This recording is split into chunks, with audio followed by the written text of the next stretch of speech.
In today's episode of Transformation in a Crisis, we'll have Ryan Egnos, an Executive Director at Apex, and he'll be chatting to Lisle Clark, Chief Executive Officer at Twizza. How are you doing, Lisle? Ryan, thanks for having me on the show. Just staying positive and taking it day by day at this stage. But on the whole, very good. Thank you very much, Ryan. Good. Let's start by you telling me a bit about the history of Twizza. So Twizza is a family-owned local beverage manufacturing company. We are South Africa's first official, proudly South African carbonated soft drink brand. The brand was founded by my father, Ken Clark, in the Eastern Cape. And 18 years later, we still a part of the Eastern Cape community with our head office situated in Queenstown in the Eastern Cape. We also have additional plants in Cape Town and Middelburg and in Mpumalanga, which allows us to provide a national footprint for the Twizza brand. My father, he's a self-made entrepreneur and a thoroughbred Eastern Cape man. He started with Crickley Dairy in Indui along the border of the Transkei in 1985, and in 1996 he moved to Queenstown. And the story goes that he was looking for opportunities to grow his portfolio, and in 2002 he came across some antiquated beverage manufacturing equipment, and an idea was born, and the rest is history. At the time, the biggest barrier to entry from a soft drinks perspective was being able to procure and successfully operate this like highly technical equipment required to run a beverage manufacturing operation. And this allowed us to exploit a gap in the wholesale market where there weren't many competitors at that price point, which at the time was at significant parity to the market leader. But since then, the space has got quite competitive with the growth of both regional brands as well as retail house brands becoming very prominent. What is special or unique about the business, and do you think your father's entrepreneurial spirit has had an impact in that? Most definitely. I mean, we are a proud family business that operates on ethical business principles. People are very important in our business, not only internally from a culture perspective, but externally as well. We really endeavor to cultivate long-term business partnerships with both our customers and our suppliers.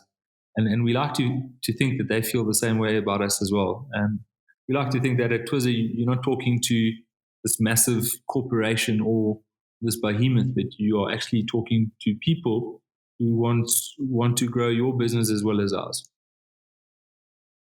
So that take on being personable with both consumers and your suppliers, do you think that's what the Twizza brand stands for? I mean, it's part of who we are and part of what we stand for. But I mean, our company vision is to be the local refreshment of choice by providing affordable and accessible refreshment to the Southern African market. We pride ourselves in providing a quality product which rivals international brands, but at an affordable price. Being local means we aim to create a special place in the hearts and minds and everyday lives of many South Africans. Our taste the moment positioning allows us to be relevant to consumers' lives beyond just the intrinsics of the product and create an emotional connection between the Twizza brand and our consumers. We prioritize local communities, and the brand is involved in a number of community initiatives around the country.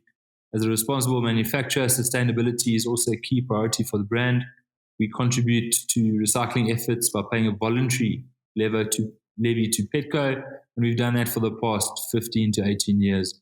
As part of our commitment to sustainable manufacturing, we've started utilizing solar to minimize our carbon footprint. And in Queenstown, 1 out of every 3 bottles produced at the plant are used through alternative solar energy. By 2025, we'd like to have all our plants operating on solar. Wow, that's incredible. So moving on to the pandemic at hand, how has COVID-19 challenged your business, and what lessons has it taught you as the head of that business? So I don't think we've quite seen the long-term impact of COVID-19 on the economy, but if the short-term signs are anything to go by, it is going to be nothing short of catastrophic. I mean, in general, what we've seen from a soft drinks perspective is a move from instant consumption packs to future consumption packs. So a lot of purchasing of 2 liters instead of 330s and 500 mils. as a result of the ban on the sale of alcohol, the sale of mixers has virtually come to a standstill. And we've seen a significant decrease in the sale of energy drinks as well, with people not being on the go, not being on the road, not being on construction sites, and not being busy with their everyday lives and needing that pick-me-up. So energy drinks has tanked quite significantly. Where we have strong retail business, we have been a bit protected by this, but where our business relies on partnerships with distributors who distribute liquor as a major part of their portfolio, we have obviously been impacted by this as well. We'd like to think that every decision we have taken was done to ensure that we are able to sustain business activities to the effect that we're still in good standing after COVID-19 as a business, and that we are able to exist as a business that's able to provide sustainable long-term employment. I mean, key lessons for me is number one, it feels definitely the time of the wartime CEO. Don't stand still when the warning signs are there. Sometimes not making a decision is a decision. Ensure that you've done enough scenario planning so that when the crisis strikes, you know exactly what to do. Don't have all your eggs in one basket from both a category and a market segment perspective, and always ensure that you have enough reserves to navigate any crisis. Having said that, in crisis, there's always opportunity, and you have to be ready and open to embrace these opportunities as well. I think it's a very good point about in crisis, there is opportunity. Possibly just at a high level, can you expand on some of the opportunities that you're seeing? Well, I mean, funny enough, our dairy business is right next door to us. And I mean, just one of the things we've seen is the opportunity to produce sanitizer, affordable, low-cost sanitizer. You know, I heard that a cost of a 5-liter sanitizer is something like 170 Rand per 5 liter, which is it's absolutely insane. So providing, producing and providing low cost affordable sanitizer, we see as a massive opportunity. But for us, it's just also an opportunity to streamline your business and make sure you're spending money on the right things and making sure that and for us, it's sticking to our shared purpose, which is to provide affordable and accessible refreshment. So it's really just to do the basics right and ensure that we're still delivering on both our trade proposition and our consumer proposition as well. Okay. So moving back now to what we were just discussing, and you were saying how with regards to some of your clients not being on the move, the energy business is taking a little bit of a hit on volume, and you mentioned a few other areas of your business. Tell me, does it change the way that you have to engage with your consumers now, given the change in their behaviors? So, I mean, core to our marketing principles is getting the consumer experience of our great brand, firsthand in their hands through trial. And unfortunately, in the short term, the COVID-19 pandemic has obviously impacted our ability to engage directly with consumers through sampling and the like. The lockdown has also, changed consumer media consumption, and digital media has seen an increase in consumption. As a result, we've really tried to increase our awareness levels on digital media in order to create that top of mind brand awareness. We still believe, however, that in-store awareness has become an even more vital part of the marketing mix, and we are redirecting investment in the short term to increase awareness and consideration at store level through point-of-sale placement around the point of purchase. Moving on to some technology questions. You've mentioned the in-store experience with POS. Do you see technology playing a greater function in the way that you keep your brand top of mind? And if so, what sort of technologies are you employing? So I think any brand needs to consider the rapid growth in technology, and this impacts the target consumer. So utilizing digital platforms to engage with consumers is both cost effective and is very measurable. Penetration of mobile devices is extremely high. However, the biggest inhibitor across the LSM groups, and this is very applicable to us, still remains the affordability of data. This really negatively impacts the effective reach and impact of the brand communications. Consumers may be reluctant to engage digitally due to the concern of the cost of data. And as a result, traditional media still plays an important role within the marketing communication strategy. Technology does allow for developing a relationship with consumers, but will remain a lower priority from a marketing perspective. Having said that, internally, I mean, let's just say that Zoom fatigue has become like a real thing. We've embraced video conferencing as a powerful platform for communication and collaboration across the organization. It's definitely changed the way that we work, and I don't think it will ever be the same again. You can get more meetings in a day, which are time limited, of a much higher quality. Travel is likely to reduce significantly, which will also have an impact on the lifestyles of employees.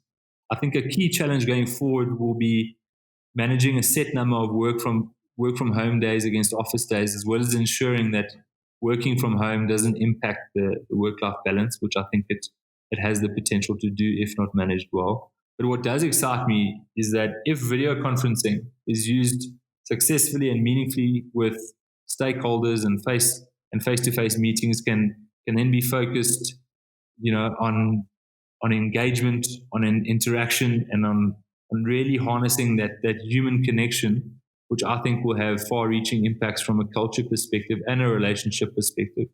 As a good friend of mine put it, the genie's been let out of the bottle and he's not going back in. Yeah. You said something super interesting there that I just want to delve into a bit further, and that is the work-life balance being put out of kilter, as well as Zoom fatigue, and I'm sure that applies to other platforms.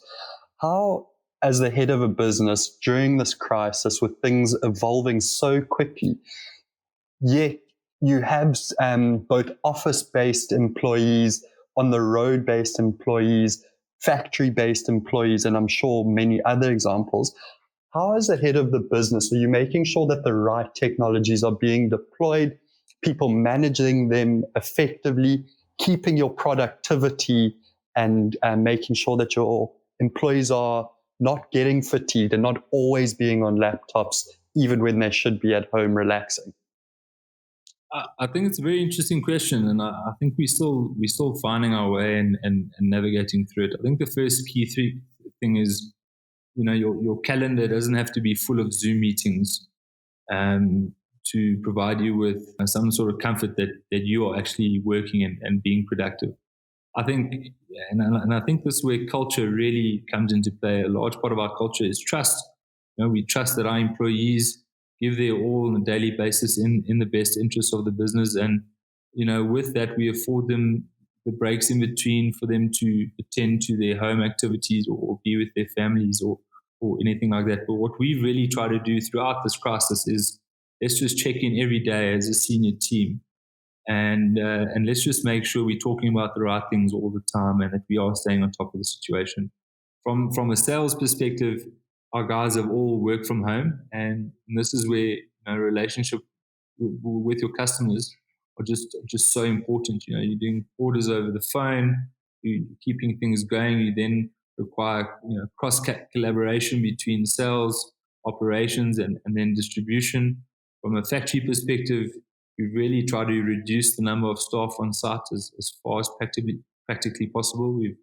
There's mist sprayers at the entrances, so you walk through, you get sprayed with a mist of sanitizer. You implement all the zoning, and that's really important because if you do have a positive case of COVID, and you've restricted the movement of employees to the extent that you can conduct a reliable tracing exercise, it really minimizes the impact on operations. You can then pinpoint where the risk could have been, fog and sanitize the area. And so, our quality and compliance guys throughout this period have just been absolutely incredible. But back to managing Zoom fatigue, I guess it's kind of determining or trying to assess the mood of the team and just trying to create a culture where people can be very honest, and just if they're having a not so good day, they can tell you about it. And when it's off, it's off. Well, what I found is that over the weekend, guys are totally disconnecting. They just, no emails, no WhatsApp groups, they just technologied out, and they just want to rest over the weekend. So And for me, that's positive. It really ensures that we are productive during the week, and that over the weekends we are taking the time out from a work-life balance perspective. And it's super crucial to helping your employees to be productive when they're at work. Okay, great. So what is your advice for other brands? What advice do you have for these brands moving forward now, given the inverted commas new world we find ourselves in? So, disclaimer, I honestly don't think that we are in any position to give any company advice during this time. We're all just doing our best to survive the crisis. And, from the people that I've spoken to in this environment, survival and sort of making one breaking even or 0.1 cent in profit is just as good as shooting the lights out. So for us, we're just focusing on the basics and trying to do all the right things in the best interest of the business and our employees as far as practically possible. And I think if there are businesses out there that are able to navigate this crisis successfully, I guess it's just a key. Just keep on doing what you're doing. We kind of all in this together, and we don't know what this world's going to look like on the other side of COVID. But we've just got to survive and make sure we get to the other side. I might ask you though, and press you to put on your hat looking into the crystal ball and tell me, what do you think the rollout of back to normal will be and how the world will change moving forward? So I definitely think there will be, and you've got to separate consumers in lower LSM groups from consumers in higher LSM groups. So I think e-commerce is going to take off. What I have noticed is, because of the long queues in retail, the retailers that have a parking lot, directly outside their front door, and you can just walk straight into the shops, that has grown from a convenience perspective. So you're getting more footfall through those types of retailers. You see a lot of spas and food lovers markets, benefiting from that. But in our low LSM groups, it's still buying from the wholesalers or the local spas or shops. So I think a lot of those trends may continue. In the high LSM groups, we'll see e-commerce, I think, take off. From our business perspective, we will continue to focus on our key priorities, and that's including ensuring that we grow our portfolio from both a category and a channel perspective, whilst owning our route to market and the cost thereof. We will continue to embrace technological platforms to improve the efficiency and the ease with which we are able to do work, while still being able to maintain a human connection and contact with our key customers and suppliers. Most importantly, we will continue on our mission to create a place where people want to and love to work.